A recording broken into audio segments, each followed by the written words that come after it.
नमस्कार, स्वागत है एक बार फिर से आप सभी का आपके अपने चैनल हनुमान सेवा परिवार में। आशा करते हैं कि प्रभु श्री हनुमान जी और परम पूज्य गुरुदेव बाबा नीम करोली महाराज जी आप सभी भक्तों पर असीम कृपा सदैव बनाए रखें। दोस्तों, पूजनीय नीम करोली बाबा जी अपने भक्तों को हृदय की गहराइयों से प्रेम करते हैं। बाबा वास्तव में अपने सारे भक्तों के लिए एक आईने के जैसे प्रतिबिंब बनकर रहते हैं। जब भी एक भक्त बाबा के समीप जाता है तो ठीक बिल्कुल उसी तरह से जैसे आप एक आईने के सामने जाते हैं तो वास्तव में आप अपने आप को निखारने लगते हैं। आप आईने के सामने अगर एक क्षण के लिए भी जाएंगे तो भी आपका हाथ अनायास ही या तो आपके चेहरे पर, आपके बाल पर, कहीं ना कहीं आपके कपड़े पर जरूर जाएगा। आपको लगेगा कि यहाँ पर थोड़ी सी कुछ कमी है जिसे मैं निखार कर अब उच्चतम स्तर का हो सकता हूँ। और अगर एक मनुष्य और आईने को समय और साथ दोनों मिल जाए तब तो मनुष्य पूरा मन से, पूरा हृदय की गहराई से स्वयं को निखारता है। जितनी भी उसको छोटी मोटी से लेकर बड़ी से बड़ी कमियां अपने आप में दिखती हैं, सारी की सारी कमियों को ठीक करने लगता है उस आईने में देखकर। और दोस्तों, ये मात्र एक बार की प्रक्रिया नहीं अपितु हर बार की प्रक्रिया है। याद करिए जरा अपने मस्तिष्क पर थोड़ा जोर देकर कि आप आईने के सामने कितनी बार गए हैं। आप गिन भी नहीं पाएंगे, परंतु आप ये भली बात ज़रूर स्वीकार करेंगे कि जब भी आप आईने के सामने जाते हैं, आईने के अंदर अपने प्रतिबिंब को देखकर स्वयं को जरूर निखारते हैं। और उस आईने ने कभी भी आपको निराश नहीं किया। एक रोता हुआ मनुष्य भी जब आईने के सामने जाता है और अपनी सूजी हुई आंखों को देखता है तो थोड़े ही समय में उसकी रुलाई रुक जाती है। आईने में देखकर खुद को वह उस रुलाई से बाहर लेकर आता है, उस कष्ट से बाहर निकाल कर लाता है और अंत में थोड़े समय बाद में उस आईने के सामने से मुस्कुराता हुआ वापस जाता है। ठीक यही बिंब प्रतिबिंब का भाव महाराज जी अपने भक्तों के साथ में निभाते हैं। अगर आप सच में बाबा जी की भक्ति करते हैं तो जितनी भी बार आप महाराज जी के समक्ष जाएंगे, बाबा के किसी भी चित्र या विग्रह के सामने जाकर खड़े होंगे, हमेशा महाराज जी आपके प्रतिबिंब के लिए एक आईने का काम करेंगे। क्योंकि जब भी आप महाराज जी के समक्ष उपस्थित होते हो, हमेशा उनके सानिध्य में जाने के बाद में आपके अंदर वास्तव में निखार आने लगता है। आप जैसे पहले हुआ करते थे उससे बेहतर होने लगते हैं। पहले जिन कष्टों में आप फंसे रहते थे, उन कष्टों से बाहर निकलने की शांति अब महसूस होने लगती है। ये सब कुछ होता है क्योंकि बाबा आपको अपने हृदय की गहराइयों से प्रेम करते हैं और उस प्रेम को भौतिक स्वरूप देने के लिए महाराज जी आपका ही आईना बन जाते हैं। अगर यकीन नहीं हो तो अगली बार जब महाराज जी के समक्ष आप जाएं तो इस बात पर जरूर गौर कीजिएगा कि क्या उस समय महाराज जी आपके लिए एक उचित आईने की तरह हैं।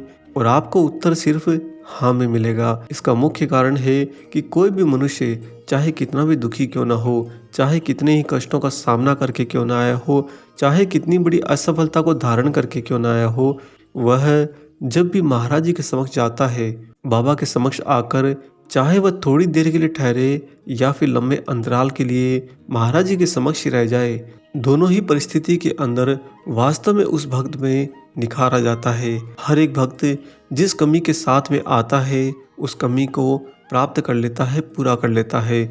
और इस तरह महाराज जी अपने उस प्रिय भक्त के लिए एक आईने का काम करते हैं, उसके साथ में बिंब प्रतिबिंब की तरह हमेशा रहते हैं। और यह जो निखार वाली बात हमने कही है, इसे आप मात्र भौतिक अवस्था में ना लें, क्योंकि जब आप महाराज जी के सानिध्य में रहेंगे तो आपकी वर्तमान भौतिक अवस्था में तो निखार आएगा ही, इसके साथ में आपकी भक्ति धारा में, आपकी चेतना में भी निखार आएगा। जिस तरह से हम जितना ज़्यादा समय एक आईने के सामने बिताते हैं, उतना ही ज़्यादा हम खुद को निखार पाते हैं, संवार पाते हैं।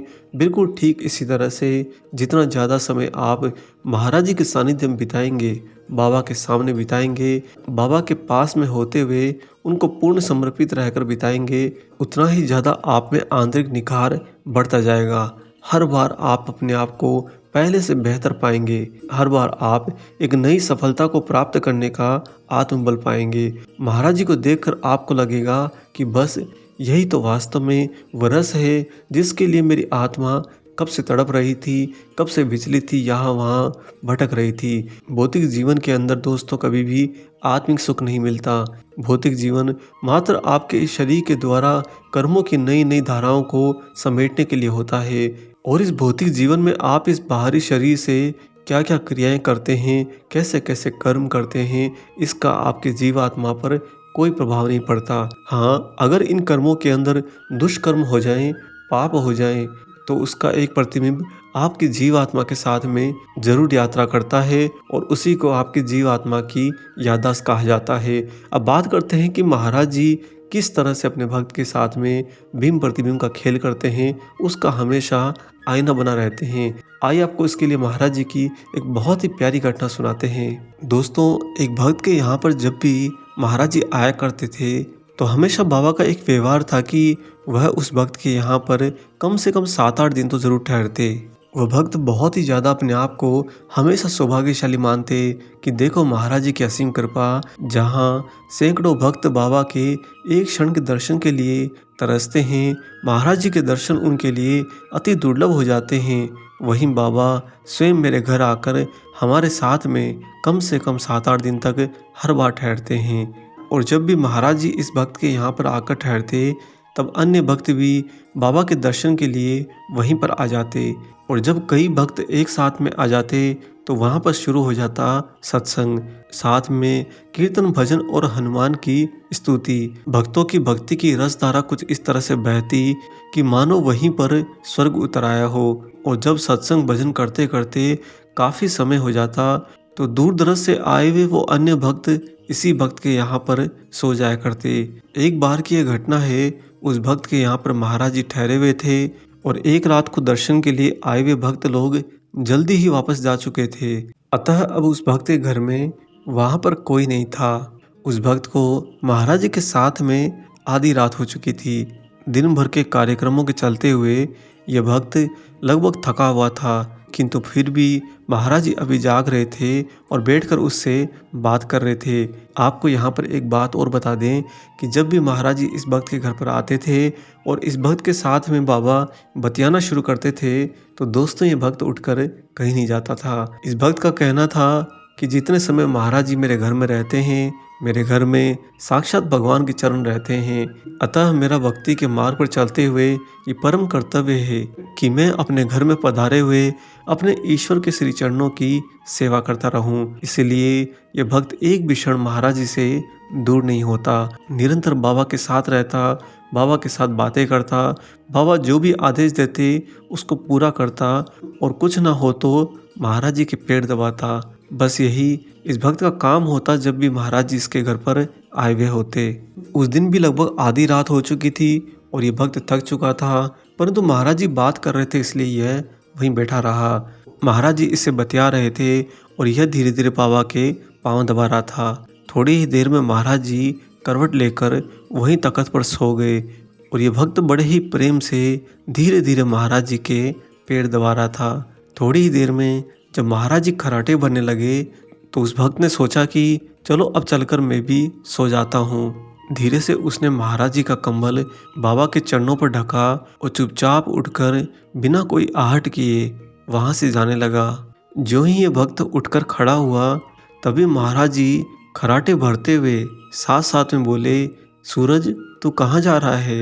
एकदम से बाबा की आवाज़ सुनकर ये भक्त स्तब्ध रह गया, क्योंकि इसने देखा कि महाराज जी तो अभी भी सो रहे हैं और बाबा के खर्राटे की आवाज़ निरंतर आ रही है।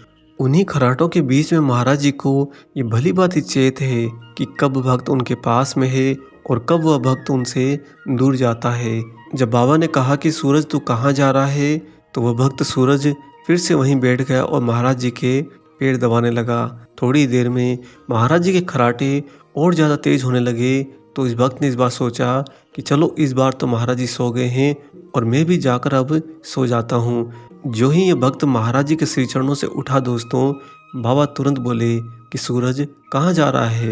ये भक्त फिर से बैठ गया बाबा के चरण दबाने, और उस रात को ऐसा बार बार हुआ।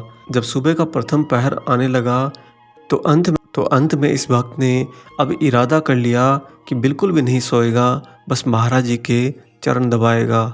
जो ही इस भक्त ने ये इरादा किया कि वह अब सोने नहीं जाएगा, तभी महाराज जी बोले, सूरज जा सो जा। दोस्तों, महाराज जी का ऐसा प्रेम देखकर यह भक्त रोने लगा। इन भक्त का कहना है कि हम जागती आंखों से किसी से सच्चा प्रेम नहीं कर पाते। महाराज जी यहाँ पर निद्रा में होने के बावजूद, बाबा नींद के खराटे में डूबे हुए होने के बावजूद मेरे से इतना ज़्यादा प्रेम करते थे कि एक क्षण भी बाबा मुझसे दूर नहीं हो पाते। महाराज जी बार बार मुझे टोक कर अपने ही पास में रख लेते और देखो उस समय भी बाबा निद्रा में होते। ये भक्त कहते हैं कि हम मनुष्य तो यहाँ पर जागते रहते हैं, खुली आंखों से रहते हैं, परंतु ऐसा विश्वास और ऐसा प्रेम हमें किसी मनुष्य के साथ में प्राप्त नहीं होता। हाँ, अगर होता है तो हमें सिर्फ खुद के साथ में, वो भी तब जब हम किसी आईने का सामना करते हैं, क्योंकि उस आईने के अंदर जो होता है वह तो कोई और नहीं, हम खुद ही होते हैं। महाराज जी हमेशा अपने भक्तों का आईना बनकर रहते हैं।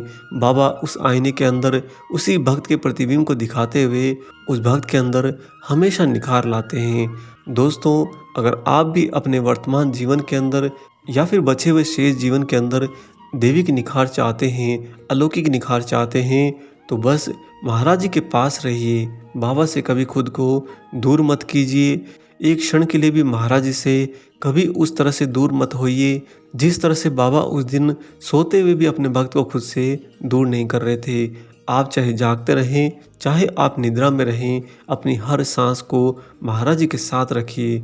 फिर आप देखेंगे कि बाबा ना सिर्फ आपके भौतिक जीवन को संवार देंगे, ना सिर्फ आपका भौतिक जीवन निखार पालेगा, अपितु आपकी चेतना और आपकी भक्ति में भी निखार आ जाएगा। आशा करते हैं कि आज का ये प्रेरणादायक प्रसंग आपको ज़रूर पसंद आया हो। वीडियो अगर अच्छा लगा है तो जाने से पहले से लाइक कर दीजिए और अगर आप चैनल पर नए हैं तो चैनल को भी सब्सक्राइब कर लीजिए। मिलेंगे बहुत जल्दी ही एक और ऐसे ही नई वीडियो के साथ में। तब तक अपना और अपने माता पिता का संपूर्ण ख्याल रखिए और परम प्रभु श्री राम जी का निरंतर गुणगान करते हुए बाबा हनुमान और बाबा नीप करोली महाराज जी की निस्वार्थ होकर सेवा करते रहिए। जय सिया राम।